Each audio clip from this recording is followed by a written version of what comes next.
प्रधानमंत्री नरेंद्र मोदी के कार्यक्रम में शामिल होने पहुंचे पूर्व सैनिकों का अपमान। प्रधानमंत्री को देखने पहुंचे करीबन 80 लोगों को खोल थाना में पुलिस हिरासत में रखा गया। हिरासत में लिए गए लोगों ने कहा कि पीला रंग देखते ही उन्हें पुलिस ने प्रधानमंत्री के कार्यक्रम में नहीं जाने दिया गया। पूर्व सैनिकों और अही रेजिमेंट मुहिम से जुड़े लोगों ने क्या कहा वो भी हम आपको सुनवाएंगे, लेकिन उससे पहले आपको बता दें कि दक्षिण हरियाणा में अही रेजिमेंट बनाने का लोगों ने आंदोलन चलाया हुआ है, जिनकी टोपी और पगड़ी का रंग पीला है। शायद यही वजह है कि पीला रंग देखने के बाद सुरक्षा कर्मियों ने इन लोगों को प्रधानमंत्री के कार्यक्रम में नहीं जाने दिया गया और पुलिस हिरासत में रखा गया। पुलिस हिरासत में लिए गए लोगों में पूर्व सैनिक एडवोकेट नरेश यादव भी शामिल हैं, जिन्होंने बीजेपी का पटका भी पहना हुआ था और वे शायद भाजपा के पदाधिकारी भी हैं। हिरासत में लिए गए लोगों ने कहा कि वे कोई विरोध करने नहीं गए थे, वे सिर्फ इलाके में प्रधानमंत्री मोदी आ रहे हैं ये देखने के लिए पहुंचे थे। आज भी उन्होंने प्रेस वार्ता कर कहा कि हमारे स्थानीय जनप्रतिनिधियों की वजह से उनका अपमान हुआ है। बता दें कि 16 फरवरी को प्रधानमंत्री नरेंद्र मोदी रेवाड़ी के एम्स माजरा का शिलान्यास करने के लिए रेवाड़ी पहुंचे थे। मैं सूबेदार मेजर राज सिंह रिटायर्ड कोसली का रहने वाला हूं। हम वहाँ रैली में गए थे मोदी साहब के लिए, क्योंकि गांव में बस भेजी गई थी। हमारे कोसली गांव से 2 बस भर के गई थी, जिस एक बस में मैं नेतृत्व कर रहा था। हमने अपने विधायक से पूछा था, जी हमने वहाँ जाना है रैली में, बताओ क्या विचार है। आपने अही रेजिमेंट का मुद्दा विधानसभा में उठाया है, हम पीली टोपी पहन के जाना चाहते। बोला आप जाइए, बड़ी खुशी से जाइए। तो हम वो पहन के गए थे। उसके बाद हम रैली में पहुँचे। धीरे धीरे जब मेन गेट पे पहुँचे तो उन्होंने मेरी पीली टोपी देख के, मेरे साथी दो चार थे, उनको भी, जिनके पास टोपी नहीं थी, मेरे पास टोपी थी, उनको भी साथ में ले लिया। बोला बैठो। मैंने पूछा भाई क्या बात है, मैं सैनिक हूँ, मेरे मेडल ये लगे हुए थे मेरे सीने पे, क्या परेशानी हो गई, बताओ क्या कारण है, आप अचानक ऐसे क्यों ले जा रहे। बोला साहब आप आइए, सिक्योरिटी का मैटर है, आपसे बात करेंगे। मैं बोला चलो भाई बात करेंगे। थोड़ी दूर ले गए, बोला हमारा साहब बात करेगा। मैं कहाँ है साहब, बुलाओ। तो उसके बाद एक गाड़ी आती है, उसमें हमको बैठा दिया जाता है।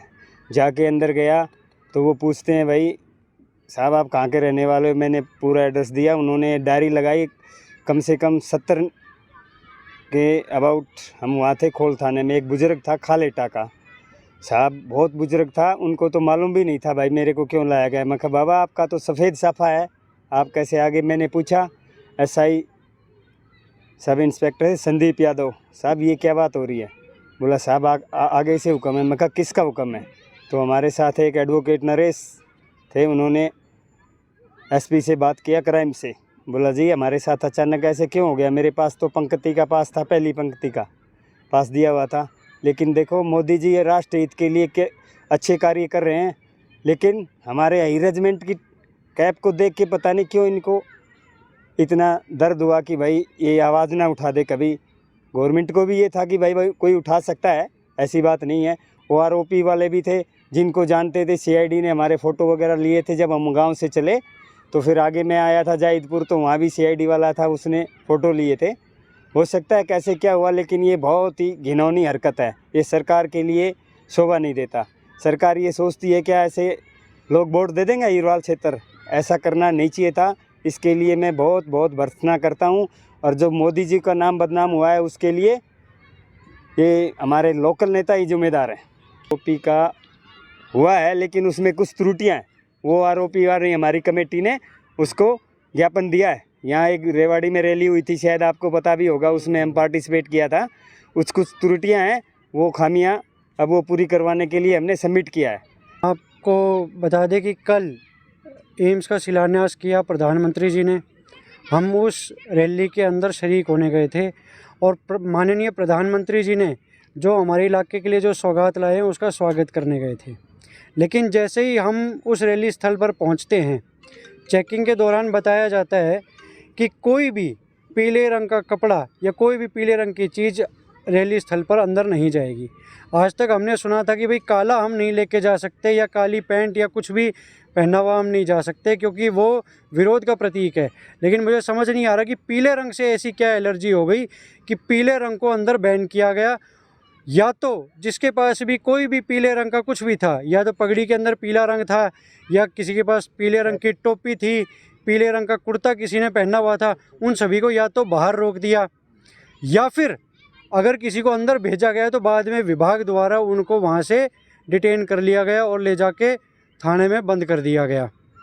इसी के साथ बहुत सारे ऐसे कार्यकर्ता थे जो हमारे इलाके की विभिन्न मांगों से जुड़े हुए हैं, चाहे वो अहिर रेजिमेंट की डिमांड हो या OROP की डिमांड हो।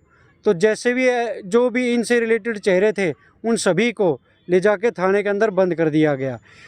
जो लोग थाने में बंद किए गए उनमें ज़्यादातर हमारे पूर्व सैनिक थे जिन्होंने अपने जो मेडल्स थे वो लगा रखे थे, उनको भी अलाउ नहीं किया गया। इसी के साथ हमारे कुछ ऐसे पूर्व सैनिक थे जो रैली स्थल पर मौजूद थे, एक साथ बैठे हुए थे एक जगह पर सम्मानपूर्वक तरीके से और शांतिपूर्ण तरीके से। वहाँ से उनको उठाया गया और बोला कि आपको आगे बिठाएंगे, आगे जगह देंगे। उनको आगे ले जाया जाता है और वहाँ से पंडाल से बाहर कर दिया जाता है। ये जो हरकतें हैं, पीले रंग को बैन करना, ये हमारी सांस्कृतिक पोशाक का भाग है। पीला साफा बांधना, पीताम्बरी साफा बांधना, और हमारी जो माँ बहन बेटियां हैं उनकी सांस्कृतिक पोशाक के अंदर पीली लुगड़ी है। अगर अभी आप जाके देखोगे तो पूरा हीरवाल पीला हो रखा है सरसों की वजह से। तो इतनी क्या एलर्जी कि पीले रंग को रैली स्थल पर बैन करा गया और उसको आगे अलाउ नहीं किया गया, और बल्कि उन लोगों को अंदर डिटेन कर दिया। इसलिए ये सारा किया गया। इसीलिए भी अहिर रेजिमेंट एक मुख्य कारण है कि भाई हमारे पास पीली टोपियाँ हैं, हमारा जो सिंबल है, तो उस कारण से हम सबको बैन करा गया और वहाँ बिठाया गया। और इसीलिए जिन लोगों का इस मुहिम से कोई लेना देना नहीं है वो भी वहाँ बैठे हैं जाके। वहाँ पर कोई एजिटेशन वगैरह नहीं करना था, कुछ भी नहीं, हमको बस शांतिपूर्ण तरीके से गए और जाके बैठना था। जो नेता जगह जगह इस चीज़ का प्रचार कर रहे थे, न्योता दे रहे थे कि भैया आप आओ, उनको भी हमने ये बोला कि भाई हम इस तरीके से आएंगे, क्या हम आ जाएं? उन्होंने भी हमें कहा कि भाई आप आओ, ज़रूर आओ। और हम अपने साथ अपने साथी भी लेके गए, लेकिन हमारे साथ ही ऐसी बर्बरता कि हमें बाहर निकाल दिया जाता है। बाहर निकाल दो, आप हमें पहले मना कर दो, या आप अखबार के माध्यम से बता दो कि भाई कोई भी पीला नहीं आएगा, हम आएंगे ही नहीं।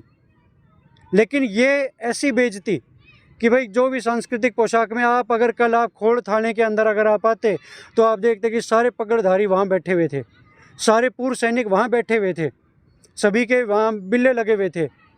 आपको देखने को मिलता कि कैसे हमारे आसपास भी अगर किसी अहिर रेजिमेंट की मुहिम के चेहरे के आसपास भी अगर कोई जनता बैठी है तो उनको भी उठा लिया गया। उनका तो कोई दोष ही नहीं था, वो तो देखने आए थे मोदी जी को। तो अमित जी, ये सबसे पहले तो ये जो वाकया हुआ है ये हमारे क्षेत्र के मुंह पे तमाचा है।